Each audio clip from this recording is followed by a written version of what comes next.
Nicolas a 29 ans, il est père de famille de la région de Messine. Il a été poignardé 9 fois devant la discothèque Le Victoria à Auconcourt près de Metz. Sa compagne, Jenny, consultante au Luxembourg, témoigne de l'agression survenue après une soirée somme toute festive. La victime a été touchée. Alors, énumérons, au ventre, aux cuisses, aux fesses, à la tête, à l'ouette, ainsi qu'à la main, et il s'est pris une bouteille sur la tête qui, c'est à noter, la bouteille s'est cassée. Bien que gravement blessée, aucun organe vital n'a été atteint. Jenny, en congé parental, prend en charge son conjoint devenu dépendant. On va lire tout ça, parce que ce petit fait, est-ce qu'il est divers maintenant? Est-ce que c'est un fait divers? Est-ce que n'est pas plutôt un fait de société? Puisque j'ai l'impression que les attaques au couteau à caractère légèrement raquiste, il y en a quand même pas mal. Hein. Je sais pas. On va voir ensemble. Tout ça, ça pourrait être intéressant.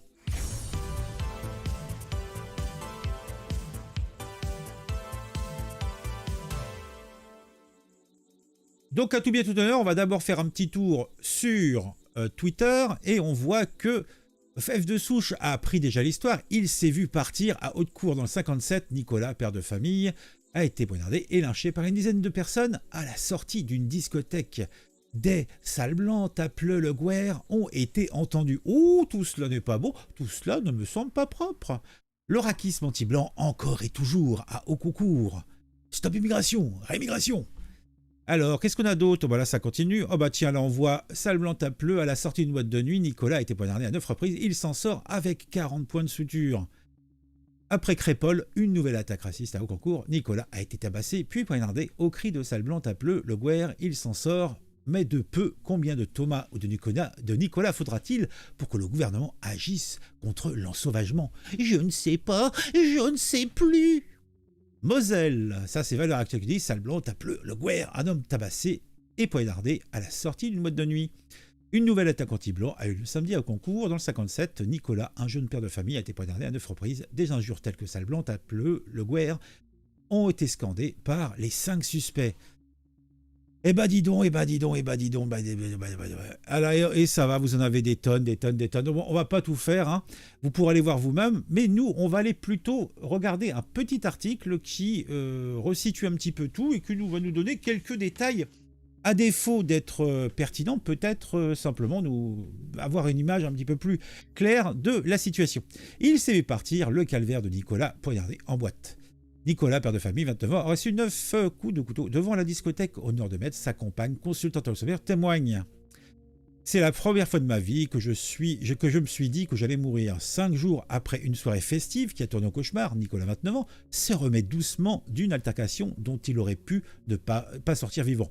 Le jeune homme de 29 ans, originaire de la région Messine, a déposé plainte après avoir été poignardé à 9 reprises vendredi dernier devant la boîte de nuit Le Victoria, située à Auconcourt, à une quarantaine de kilomètres de la frontière luxembourgeoise. Il a été touché au ventre, aux cuisses, aux fesses, à la main. Une bouteille a été cassée sur sa tête. Heureusement, aucun organe vital n'a été touché, mais il s'est vu partir. C'est sa compagne qui témoigne.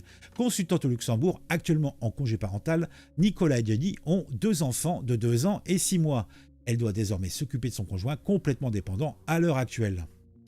Un moindre mal compte tenu de la violence des faits, selon le descriptif effectué par la victime dans la plainte consultée par l'Essentiel, tout aurait débuté à l'extérieur de la discothèque.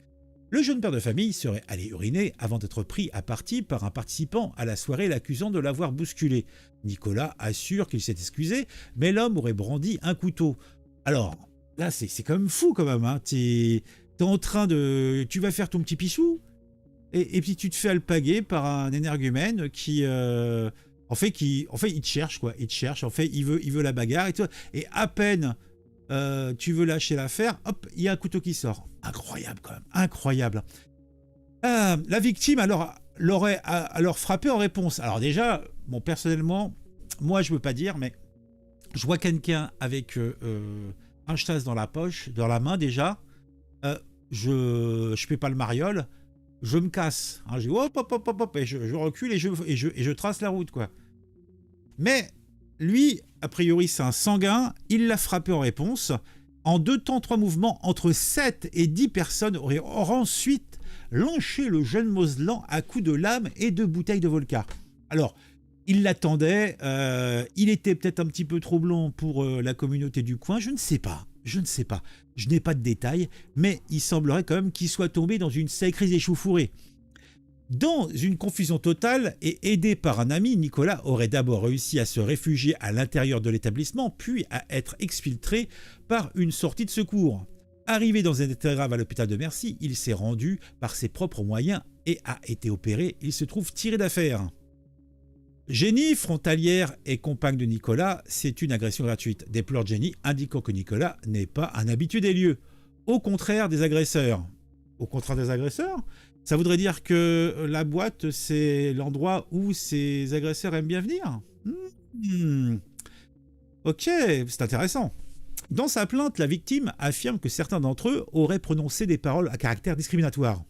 Salguer note de la rédaction un terme péjoratif pour désigner les personnes blanches. Oh, c'est vrai que c'est marrant. On a entendu les mêmes propos, je crois, à Crépol dans la bouche des témoins.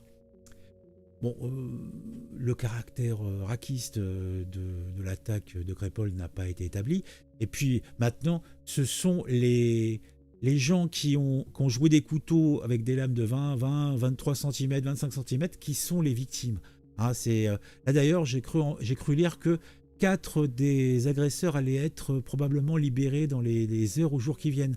Le gars qui a tiré sur Naël, là, le policier, il est resté je sais plus combien de mois en tôle, 6 mois.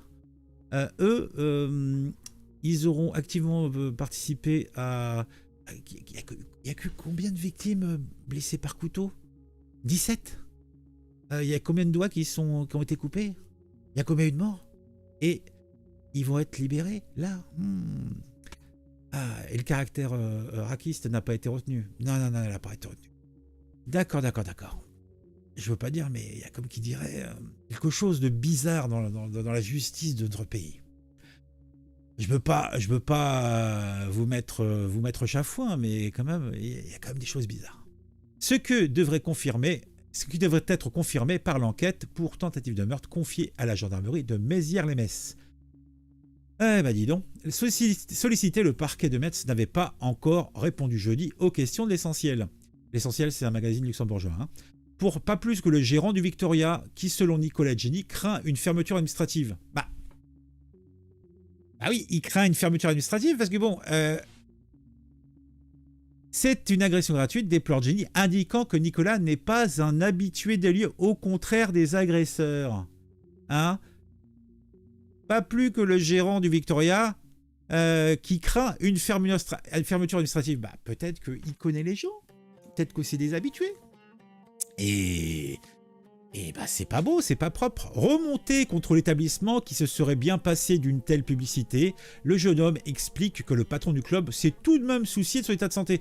Bah oui, disons qu'il préférait que si c'était possible, tu ailles, Nicolas, que tu ailles décéder plus loin.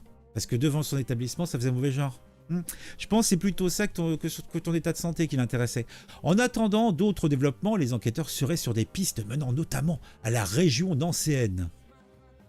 Ouais, super. Alors, est-ce qu'on a quelques commentaires ?